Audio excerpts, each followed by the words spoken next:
Hey, what's going on, everyone? My name is Matt Jarbo, and today, of all days, is the 31st of March, 2018. We're at the end of the month. Can you believe it? It's almost 3 months is almost done, and the month of April begins tomorrow. And the month of April, ooh, it's a bad month. I'm not going to lie, it's a bad month. And I'll tell you guys why it's a bad month. It's a bad month because of two reasons. One, for those of us who cover the news for a living, tomorrow is April Fool's Day, which means everything is going to be a lie. Everything's going to be a lie. It's all going to be a goddamn lie. Maybe. A lot of fake news tomorrow. Some of it's going to be good, to be fair. Some of it's going to be really funny, really clever, really great. A lot of it's going to be shit. As usual, it's all shit. But also, tax month begins.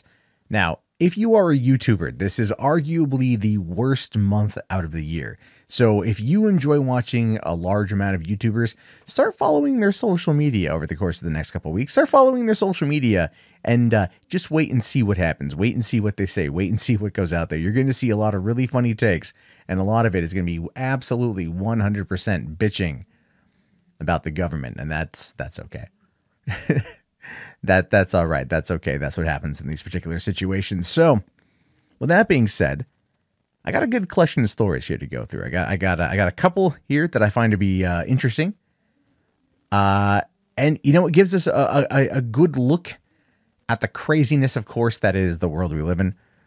And putting guys out there, if you guys want to send in voicemails or anything, you can do so at the phone number listed below me, as well as the email. That is right there. That's always open 24 hours a day, 7 days a week. Reach in and have a chat. Well, one-sided at first, but then of course I do hear it, so there's that. But anyway, let's take a look here at the first little thing I pulled up, and that is, if I could get my thing to work. There we go. Lupita Nyong'o apologizes for demonization of disability in us, but is that enough? And this, of course, is coming from Sarah Kim, contributor for diversity and inclusion over at Forbes. Because, you know, that's good, right? That's great. That's grand. That's fantastic. That's wonderful. That's amazing. That's Forbes for you. You know, finance magazine. Talking about diversity and inclusion. They have a whole person dedicated to that field. Now, I haven't seen the movie up. I assume there's going to be maybe a spoiler or two in this, just so you're aware of it. But this is ultimately, just to kind of give you a spoiler alert, this is a non-goddamn issue. But everyone is making it out to be an issue because of the type of voice Lupita used in the movie. Now, it says here that actress Lupita Nyong'o has been under fire for her role of Red, who is symptoms of spasmodic dysphonia in the Jordan Peele-directed film. Red is an evil doppelganger character and a villain of the film. The SD and the disability communities have been offended by the demonization of the disorder. Now, one could simply assume by seeing the movie that her voice is just crazy. She modeled it after this particular disorder, but that's not necessarily meaning to be done in a mocking way. People can have this type of vocal disorder and still be raging psychopaths. It's not the end of the goddamn world. But if you're a Forbes, you're upset about this. Now, the film premiered in March and landed with the biggest weekend opening of a premiere movie, of an original horror film, $70 million. According, however, to the National Spasmodic Dysphonia Association, say that 5 times fast, SD is a neurological voice disorder that involves spasms of the vocal cords, causing interruptions of speech and affecting the voice quality. SD can cause the voice to break up or have a tight, strained, or strangled quality.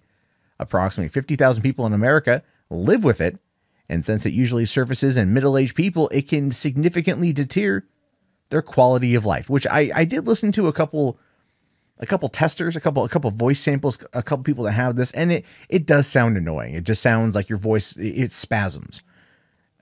It just, like, that's it. It's not anything great to live with, obviously.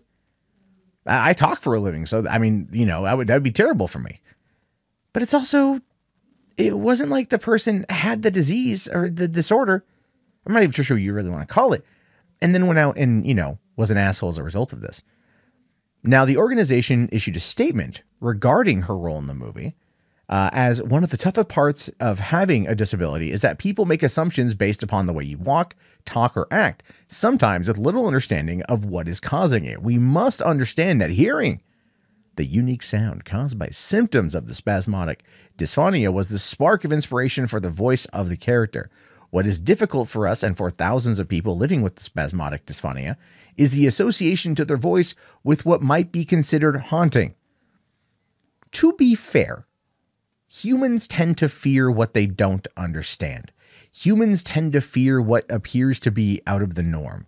That is just how we are. I'm not saying that it's a great thing or it's a grand thing or it's a wonderful thing, but that is just how we are as people. That is how we are as a society.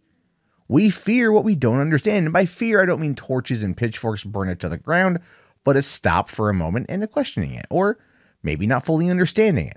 But getting up in arms and coming out and going like, that was insensitive and we are offended. Well, hey, if anything, people are talking about you now and they weren't talking about you before. So then, I guess mission accomplished, right? Now, one of the most well-known people who had this disorder was Robert F. Kennedy Jr., who was Nyong'o's inspiration for getting into character of Red. She also met with people who have the disorder. In her apology on The View, she mentioned, it's a very marginal group of people who suffer from this. The thought that I would offend them was not my intention. In my mind, I wasn't interested in vilifying or demonizing the condition. I crafted Red with love and care. So much as it is in genre-specific world, I really wanted to ground her in something that felt real, and so for all that, I'm sorry to anyone who I may have offended. Yeah, no one should be offended by this. Even if you have the disorder, it's not going to be like, you bitch. There's nothing. She wasn't coming at it like treating it like that was the reason why Red's character is evil and maybe kills people. I haven't seen the movie yet, so I have no idea. Now, Respectability, a nonprofit organization dedicated to fighting stigmas against disabilities, responded by saying, we hope Nyong'o will use this experience to continue uplifting all marginalized groups, including the 1 in 5 people who live with disabilities. In general, the Hollywood practice of using disabilities primarily to villainize people or to show them as objects of pity needs to end. Well, all things considered, was she showing them off as pitiful? Was that a part of the movie? Was her disability, was the vocal disability, was it the reason why she was the villain in the movie? I'm just going to take a wild stab in the dark here. I'm going to guess no, it's not. In no way is that the case. But of course, leave it to people to come out there and find a way to use it to get mad. Now, the article goes on to say, because of course it does here, unfortunately, this wasn't the first time that pop culture has demonized disability. Of course not. And it probably won't be the last. The New York Times has even categorized it as a subgenre dating back to 1967's Wait Until Dark with Audrey Hepburn. In a society where discussions regarding race, class, gender, and sexuality are becoming increasingly inclusive and progressive, disability is not getting the same respect or space in mainstream pop culture. And of course, from here, she goes on to just completely demonize Lupita. Actually, what's this last line here? It says, it's honorable that Nyong'o came forward with an apology to the disability community.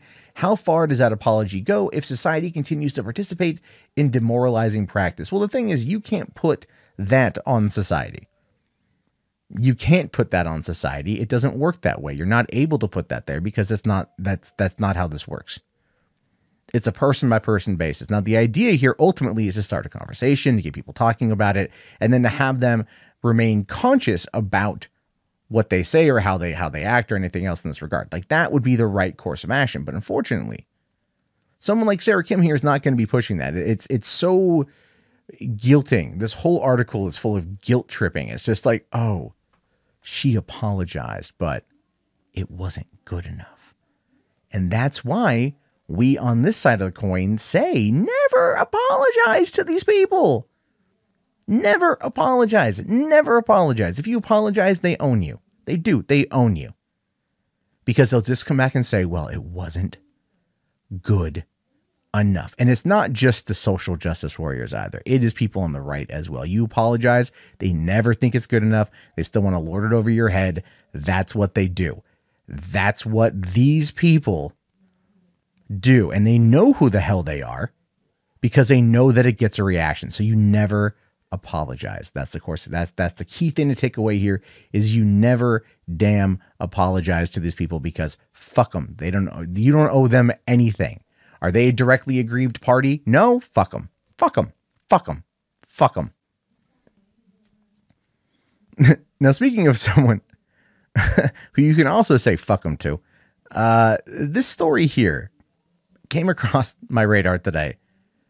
It's coming from an established website, so I don't know. It's, again, April 1st. I'm a little bit wary, but I still want to talk about it. Mom hand feeds son who is too busy with nonstop gaming. Now, as an avid gamer, as a person who enjoys the art of video games, who has for a long time, who is looking forward to raising my kids on video games and getting them into, you know, and having that be a bonding experience, I look at a situation like this. I look at this whole thing and I think to myself, no. Screw the mom and screw the kid, because you're giving both of us, but you're both giving us bad names. Now, this is coming from the Philippines, in Cabanatuan. If I'm mispronouncing that, I apologize. Saying, what would you do if you have a child addicted to video games? One mother, Nueva, I can't even pronounce that, instead of being irritated by her son's addiction, has seemingly accepted it and opts to continue taking care of him through a rather strange way. The mother is Lilybeth Marvel Garcia, and she recently shared a Facebook video of herself going to the local computer shop with a plate of food for her 14-year-old son, Carlito. Since the teen was busy playing his favorite video game, Rules of Survival, Garcia said she made sure that he will not skip his meal by hand feeding him. Now, if you go back to the 2005 episode of South Park, the Make Love Not Warcraft episode, Mrs. Cartman does the exact same thing, but we see her present him with a bedpan, or a bucket, so Cartman can piss and shit and not be bothered by actually having to go up and do something, get up and move before being able to get back to his game. And his mom facilitates that. And we all kind of laugh at that because we know that it's ridiculous. It's over the top. It's satirical. It's not reality. Oh, wait, no, now it is reality here. So it says here, so she asks her son, you have so many coins, you might not go home until tomorrow. Do you even take a toilet break? Good Lord, my son is pathetic. Now, Lilybeth, I understand you want to sit there and call your 14-year-old son pathetic. You're voicing your frustration, you're expressing your anger and your disappointment at your child, that you choose to facilitate and feed into, literally feed into this by not going and telling this kid to get off the goddamn game. Because clearly he's not at home. He's at another establishment. But you could sit there and tell that establishment, hey, don't let my kid come in here.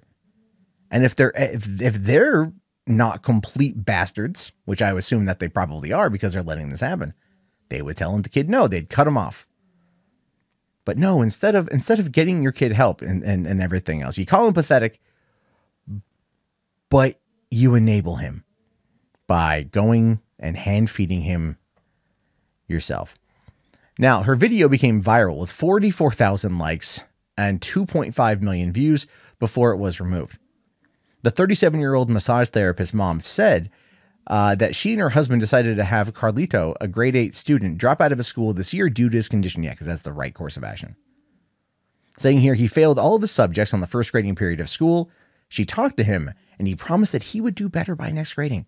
By the time of the second grading period, he was not attending his classes anymore. At first, Garcia tried to discipline her son by nagging at him and spanking him. Since that did not work, she made him do household chores for a minimal fee. 20 pesos. She says she gives him 20 pesos every day to do household chores, to teach him a lesson and to encourage him to go back to school next year. You don't solve a gambling addiction by winning. It's the worst thing you could do to a gambler is to have them win, because then it validates their existence. It validates what they've done. It validates what you've done for your son here. 100%. Now she says, but for Garcia, Carlito is not really a game addict because he helps her on the household chores and knows his limitations, saying when he does not have money for playing, he just watches other gamers. So that's the whole point. Take away his money. He watches them to the point of where he gets bored. He'll go back to school for something to do, because he'll come to you addicted, right? He'll come to you with being in withdrawal, wanting money. Mama, mama, give me money. Mama, mama, mama, give me money. Mama, mama, mama, give me money, man. And mama, mama, I suck your dick. Tell him go back to school. You get money. Make him work for it. You got to break that condition. Not hand feed him. You just give gamers a bad damn name. Now, the mom explained she removed the video from her timeline because of the hateful comments she received, and I think kind of somewhat justified. She also clarified that when the video was taken, it was the only time she brought food to her son as a way to make him feel guilty for what he has to do or what she has to do for him. Saying people should not rely on everything they see or hear or on false news because they do not know what is the story behind that video. The video I made was simply just for fun. There's nothing fun, Lily Beth, about you feeding your kid by hand so he can play video games. There's nothing funny about that. There isn't. The story's weird, obviously, but the story is just that. It's weird, but it's not funny. It's not at all funny. I think it's ridiculously stupid that this is the world you've created for your kid. He's 14 and you're teaching him all the worst habits in life. Yeah, this may sound harsh, but she enables her son. She lets him get out of school. This is where, like, I would say, like military would be really good. Because I'm sorry, rules of survival doesn't really apply as a realistic, thing to live by. If you have to resort to 20 pesos a day from your mom, because she's paying you to do household chores because you decided to leave school and they let you. Yeah, no, I don't really buy that. Here's a fun one. This is a good one. This is a great one here. Warner Brothers denied the trademark for a Harry Potter quote. Yeah. Warner Brothers, that's wrapped an entire multi-billion-dollar business around the Harry Potter franchise, turned J.K. Rowling herself into a billionaire and allowed her to absolutely boink up the canon. Well, it's her own canon, but still, she boinked it. Now they're denied a trademark for a Harry Potter quote, and I'm actually very happy about that, to be honest with you. The United States Patent and Trademark Office has to make a lot of close calls regarding the ownership of words or marks used to denote the source of a product or service. The denial of the request for Warner Brothers Entertainment to trademark the phrase, "I solemnly swear I'm up to no good," from the Harry Potter series does not appear to be such a close call. As first reported by The Blast, the company wanted to trademark the phrase to use it in various merchandising materials, which, incidentally, it already does. Securing the registered trademark protection, though, would give the company a legal cause of action against anyone else who uses the phrase on products without the permission of Warner Brothers. Now, this particular phrase, "I solemnly swear I'm up to no good," if it originated there, I could see why, they'd want to trademark it. Like, I could see J.K. Rowling trademarking that phrase because she's the one who invented it. But Warner Brothers, I mean, they own the film rights to it, but they don't own the book rights. So again, that's one of those weird situations where I feel like if it was J.K. Rowling doing it, it would be a different story. But because Warner's is up to it and they want to use it as a way to legally block anybody else, the trademark office, I think, is being a little bit making a good call here. I do. We see this kind of copyright trolling, trademark trolling. It happened a couple of years ago in the creepypasta community. I think it's still somewhat going on to an extent where people who did not create the term creepypasta trademarked it. One person for written, another person for video. And then there was a legal battle that or at least there was a legal battle between like one person criticizing the guy who owned it from the written perspective. That guy was contacting me, showing me the lawyer letters that this dude was sending him. It was crazy. It was crazy. I think the situation's been relatively handled at this point in time. But yeah, trademark trolling is a realistic thing, and it definitely is something that's not good. Now, the huge problem with this trademark request, however, comes from the fundamental purpose of the trademark, which is to inform consumers as to the source of goods in question. The Harry Potter film series, of course, is based on the books by J.K. Rowling, who has nothing to do with the trademark application. Exactly, that's the whole point. Under PTO's reasoning, then, granting a trademark to Warner Brothers would falsely suggest a connection with the author. Well, I mean, the two are pretty much synced. They have been since the first movie released in November 2001. We're coming up on 18 years since the first movie came out, which is so weird to think about, but it's true. 18 years. And what was it? Number 3 was that where the Azkaban was 2004. I want to say 2003, 2004 for that one.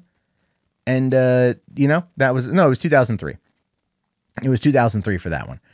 And yeah, this Warner Brothers trying to overstep their legal bounds. Now, the PTO also ruled that the phrase is merely an informational slogan for which trademark protection is not available. The phrase in question is a commonplace term, message, or expression widely used by a variety of sources that merely conveys an ordinary, familiar, well-recognized concept or sentiment. Kind of like when Donald Trump tried to file a trademark on "you're fired," and he was turned down because it's a commonly used phrase. Again, people like to get to get ahead of themselves. The PTO claims that consumers are accustomed to seeing this term or expression commonly used in everyday speech by many different sources, which means that they could not take it as a mark that identifies Warner Brothers as the source of the goods associated with it. In any event, just from basic fairness standpoint, the idea that if the trademark had been granted, Warner Brothers would have been able to sue Rowling herself for its use of trademark or merchandise. Now, that's just no good. Well, that's true. And here's the thing when it comes to trademark, they would have had to. I'm not even kidding you. They would have actually legitimately legally had to, because you have to protect it or you use it. You do. So that's one of the reasons why you hear about certain companies suing other companies for something that seems relatively benign, because there might be an overlap on the trademark. It's a very weird thing. Our trademark office, our whole copyright law is crazy in this country, but that's a realistic aspect of it. That's a realistic thing. So that's one of the reasons why I was kind of cracking up with the story overall, was mostly because I thought it was kind of ridiculous. But if they would have had to have sued J.K. Rowling, I think fans would have maybe gotten behind Warner Brothers on this one, if anything, just to punish her for the constant canon changing and being absolutely annoying with everything else that she does. Speaking of annoying and weird, Nicolas Cage claims he was too intoxicated to understand his marriage to Erica Koike. Now, if you haven't heard the story, this is going around, right? Nicolas Cage goes to Vegas with this girlfriend, Erica Koike, whatever, and he marries her. And then 4 days later, he annuls the marriage, citing that he was too drunk to give consent. And it works out. Now, it says in his filing for an annulment on his 4-day marriage, actor Nicolas Cage claimed he was too intoxicated when he agreed to wed Erica Koike.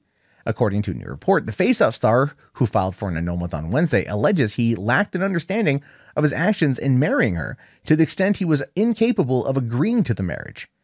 Prior to obtaining the marriage license and participating in the marriage ceremony, they were both drinking to the point of intoxication. Which, look, that's a valid reason to annul the marriage, but it gets crazier. The docs further claim that as a result of his intoxication, when Koike suggested to Cage that they should marry, he reacted on impulse and without the ability to recognize or understand the full impact of his actions. Nicolas Cage being drunk in Las Vegas, I think at this point, this is Nicolas Cage who won an Oscar for being drunk in Las Vegas, understands what it means to be drunk in Las Vegas and all that comes with it. I don't really have a lot of sympathy for Nic Cage in this particular case. Now, in addition, Cage, 55, alleged in court papers that Koike did not disclose, this is where it gets weird, the full nature and extent of her relationship with another person, as well as the full nature and extent of her criminal history, which includes additional active criminal proceedings. Now, as previously reported, the pair that started dating last April applied for the marriage license and wed on Saturday night in Vegas, according to Entertainment Tonight. Citing court documents, the news outlet reported that the actor filed for the annulment just 4 days later, requesting that a divorce if an annulment isn't an option. And yeah, he's had a couple runs there with the ladies over the years. Nic Cage has definitely found himself with some weird women.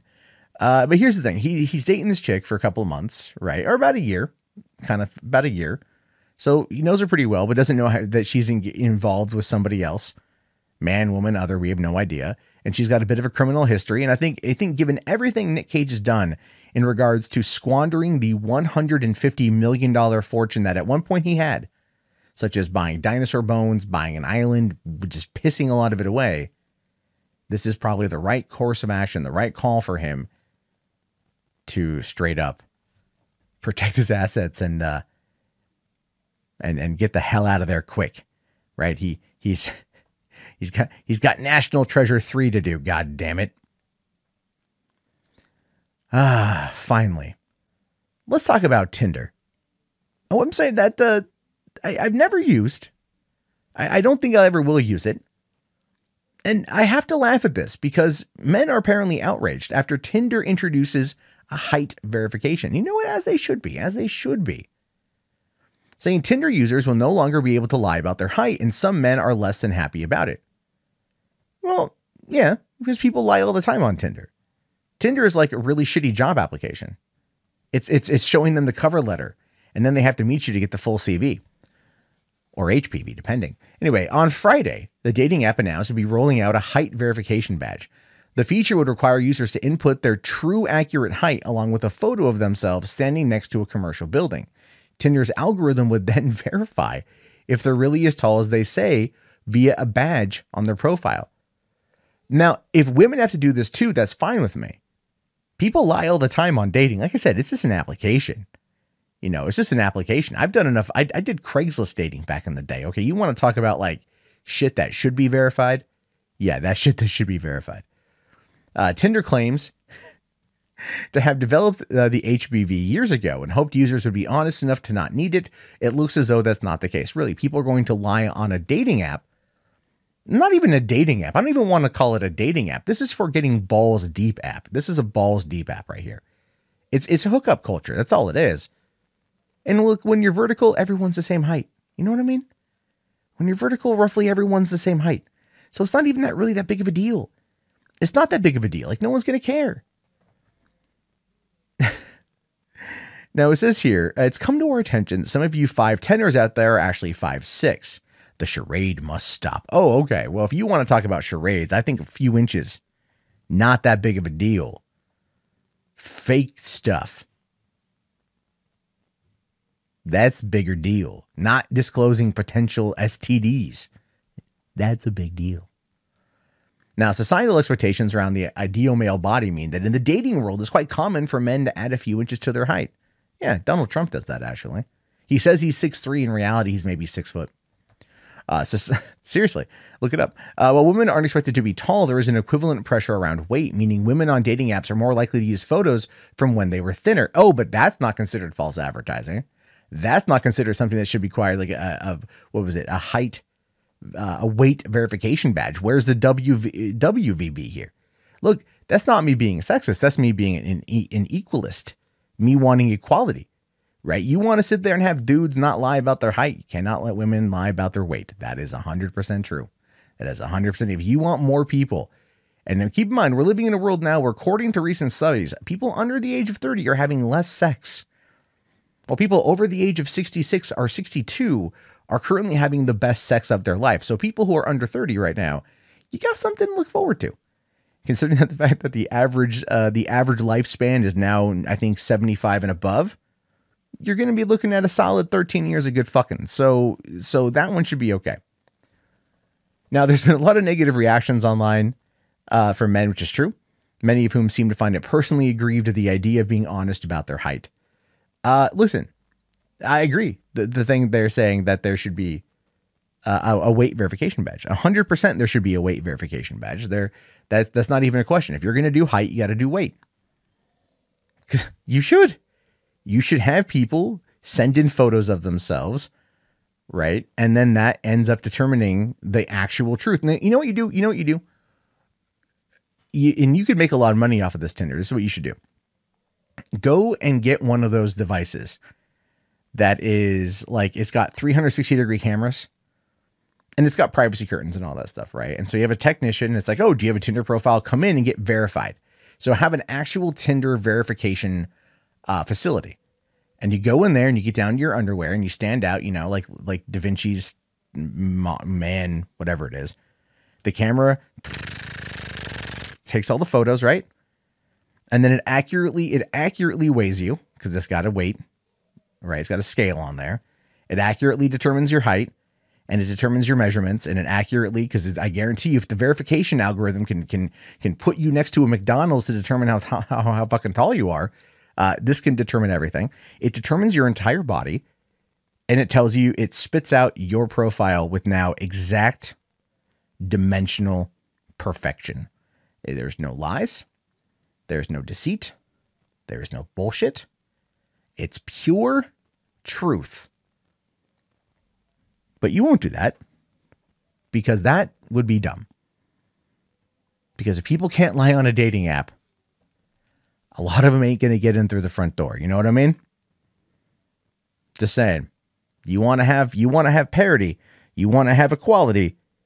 That's where you do it. That's exactly where you do it.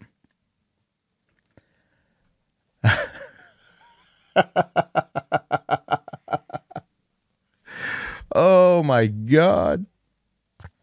Oh my God. People. Oh, Jesus Christ. Tinder.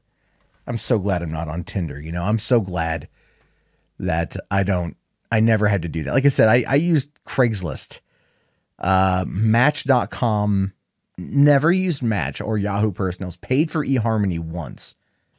And oh, that was a waste of money. I got real drunk on, I think it was like my 25th birthday, and used my last $60 on eHarmony. And it was a waste.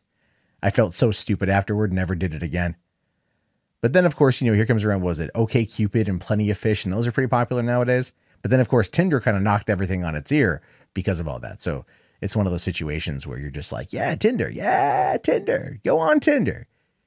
You know, but no, they should seriously consider my idea. If they consider my idea, then they might find themselves in a position where they can actually, you know, bring truth to dating. But there's no way that would ever fly. No one would ever want to use it. Because why? Why would they? Why would you want to be truthful when trying to find a mate? That's ridiculous. It's not even a relationship. It's literally for just finding a warm place to stick your cock or fit a cock. That's about it. You know, that's all it boils down to. But of course, that is just the world we live in. That is the world we live in. But anyway, guys, that's going to wrap up this episode. Thank you very much for tuning into the live premiere. If you missed it, this is VOD, so Jesus Christ, go back and watch that. You can submit stories to peskyadblock@gmail.com. You can call in voicemail or leave a voicemail with peskyadblock@gmail.com as well. And I will talk to you all later. Have yourself a great day, and peace out.